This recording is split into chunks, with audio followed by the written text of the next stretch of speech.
and welcome to Brave Talks. Today I'm joined by Natasha, and I'm really pleased to have her here. And it's a usual question we have of people is to introduce themselves. So, who is Natasha? Hi, yes, so I'm Natasha. Um, I work as a business consultant for IBM. Outside of work, I do a lot of volunteering. So I volunteer for a charity called Shout as one of their crisis volunteers. I also have a massive passion for sport, so I enjoy running, I do boxing, and lots of hiking on the weekends. We've talked about a number of things in Brave Talks, and it's been really kind of enlightening and really good to share those stories. But then there's the topic of stigma around those stories. So some people really struggle to share that and be open with people because there's a level of discrimination, and with mental health issues as well, people struggle with that. So have you got any examples of where you've seen that, or where it has been difficult, or where people can maybe get some assistance on that? Yeah, definitely. I mean, in my volunteering, stigma is a really common theme about what people talk about. So I think people speak a lot about other people viewing them in a negative way because they might have a distinguishing characteristic or a personal trait that's thought to be a disadvantage or a negative stereotype.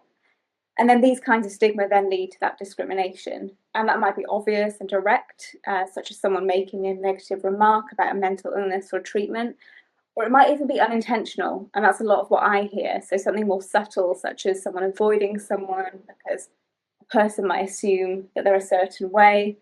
And sometimes people even judge themselves, so they might have a stigma against themselves. So through my volunteering, I've definitely experienced that stigma and discrimination can make someone's mental health problems worse and might even delay them getting treatment as well. So what I try and do is encourage people to speak out and try and stop them from feeling that fear around the stigma so that they're able to get the help and support that they need. So do you think it's improving as we talk more about these topics to actually share this more openly, and people sharing that they actually have suffered or are recovering or in the middle of recovery? Do you think it Yeah. helps? Yeah, definitely. That's something that I've noticed. I mean, we see a lot of it in the media now. So celebrities are talking about some mental health diagnosis that they may have, and also in the workplace. So I've noticed just through my 5 years at IBM that the topic is far more prevalent now than it used to be. And I think that's such a positive direction that we're moving in. As it's been talked about more and more, and I think there's more training for managers and there's more training for organisations to help them understand and be helpful. Are there still misconceptions around the kind of mental health issues and the stigmas associated with it? Yes, I would say so. So I think, like you said, a lot of work has been done in recent years to challenge those perceptions and try and reduce the stigma. But I think that despite these efforts, in many workplaces, especially, mental illness is still regarded as that sort of taboo subject that people don't talk about. So I think, yes, there definitely are some misconceptions still around. I think one is that, especially within the workplace, again, that mental health is a sign of weakness. It may not be as visible as a physical health condition, but that actually it's no different to developing a bad back or having high blood pressure. It's still a condition that needs to be dealt with. And I think consequently, because of that, recovery is not simply a matter of will or self discipline, and people need to recognize that. So I think that seeking help for mental health conditions shouldn't be regarded as a sign of weakness in the same way as if you had a bad back, you wouldn't be afraid to go to your doctor to ask for support and help for it. So I think company managers and also co-workers can help to reduce that stigma associated with mental ill health by fostering that sort of empathetic environment and a supportive workplace to be in. And that's something that I try and champion where I work. And are there signs that you've seen that people can look out for, friends, family, colleagues, management as well, that might be early signs or early warnings that people are kind of suffering from that, they're kind of resistant to getting help? Yeah, I think definitely the suffering from it part. I think one of the things that I try and do with the people in my team is just notice any small behavioural changes. And it might be nothing to do with mental health, but I think it's just important to try and have that conversation with someone if you notice that they might be behaving or responding differently. So, obvious example, if someone is usually on time for every meeting and they start showing up late or they're having more sick days or unexplained absences, it's just worth having that conversation with them. It may have nothing to do with mental health, but it might be a situation where you can then support that person further and offer them the advice and support that they might need. Have you seen, has there been an impact that you've seen, or maybe studies or something similar around productivity when people are impacted by this stigma? Yeah, I believe that common mental health disorders are actually the leading cause of workplace absences. I don't know which study showed that, but I'm pretty sure that it's one of the leading causes of workplace absences. And while there might be different reasons for this, I think that there's little doubt that the stigma related to these mental disorders plays a large role in the absence and sickness absence, and in also people not seeking that help that they really need at that time. So I think quite frequently, both the individual themselves and also the people managers aren't quite sure how to approach the situation and intervene with those mental health problems. I think that's something that every workplace can try and work on improving. Are there any other things that organisations can do to be more effective in supporting people with mental health to make this less of a problem? Yeah, I think just more awareness, any awareness that people can get. So that might be informal mental health training. I know at IBM we kind of do a train the trainer approach, whereby a trainer will deliver a session around mental health to a group of people, and then they will go and deliver that same session to perhaps people that they work with on a project. And I think that just helps to generate that conversation around mental health and get the conversation going so that people aren't afraid to address it as a topic.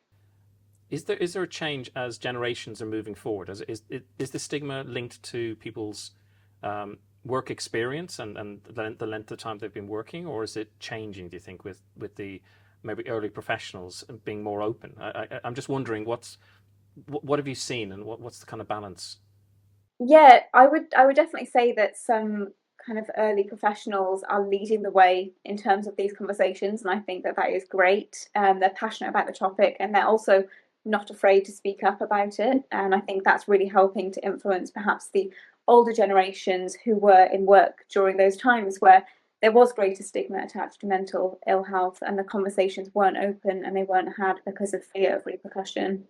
And I think that that fear it's very tangible as well. That I think through generations of work of just I just need to do the job. It's a stressful job. It's just the way it is, and then people suffer because of that.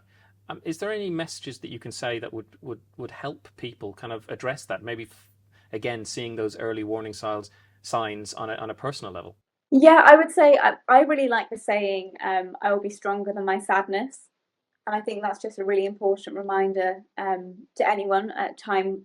It doesn't necessarily have to be sadness, but anything that you're going through, I think that's just a really important reminder that you are strong as an individual.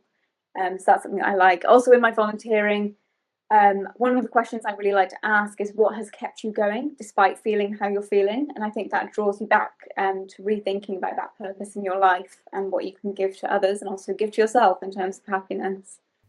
And do you have any examples of where you've seen people, maybe in both sides, where they've struggled and then they found a path to get that assistance and help, and those that maybe were successful in getting the help early and helped themselves move through these kind of difficult challenges? Yeah, I think it's twofold. So a lot of the people who I speak to as a volunteer for the charity tend to be young people, and they might not necessarily know the help that's available. So it is simply a case of just having that initial chat with them, which is great because they have to be so brave to open up and speak to a complete stranger in their time of need. But by doing that, you can give them the support and also signpost them in the direction that they need to get extra support. And in terms of getting the help that they need in time, definitely. Actually, I spoke to someone within work. Again, it just takes that first step and that bravery to open up. And by doing that, they were able to get support through the employee assistance program in a timely manner, and didn't have to wait too long for that support. And so, is there anything that you'd like to share with people to say, this is how you can support, this is how you can move forward, and kind of maybe a beacon of hope on that there is help out there?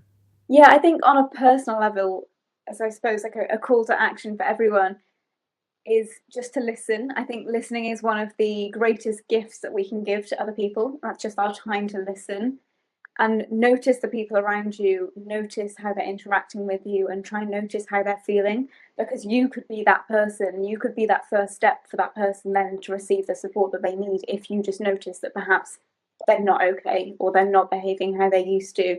And you can then open up that support system for that person. That's really lovely. Thank you so much. And I think people just need to be kinder to themselves as well. I think there's an element Definitely. to that on a day-to-day basis. Maybe have a little time for themselves. Thank you so much. I really appreciate your time today. It's been lovely to have a chat about this as well.